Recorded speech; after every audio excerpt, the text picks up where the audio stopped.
தீர்வை உள்வாங்குவதற்கு, உண்மையான அந்த பயனை அடைவதற்கு ஒரு தகவல், அது நிறைய பேர், லட்சக்கணக்கான கோடிக்கணக்கான மக்கள் செய்யாமல் இருக்கிறார்கள் என்பதை கவனித்து பார்த்ததற்கு பிறகு இந்த தகவலை தர வேண்டும் என்று தோன்றுகிறது. திருவண்ணாமலைக்கு வருகிறீர்கள், கிரிவலம் சுற்றுகிறீர்கள், திரும்பி வீட்டுக்கு போகும்போது ஒரு விஷயம் பண்ணணும், அதை நீங்க எல்லாம் செய்வதில்லை, சொல்லணும் போல தோணுது.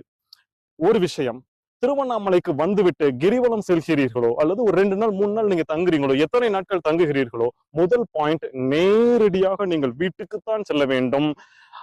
ஆபீஸ்க்கு போறேன், ஃப்ரெண்டை பார்க்கறதுக்கு போறேன், கடைக்கு போறேன், திருவண்ணாமலைக்கு வந்துவிட்டு நேரடியாக நீங்கள் வீட்டுக்கு தான் செல்ல வேண்டும். 2வது விஷயம், வீட்டிற்கு சென்று விட்டு ஒரு 24 மணி நேரமாவது குளிக்க கூடாது.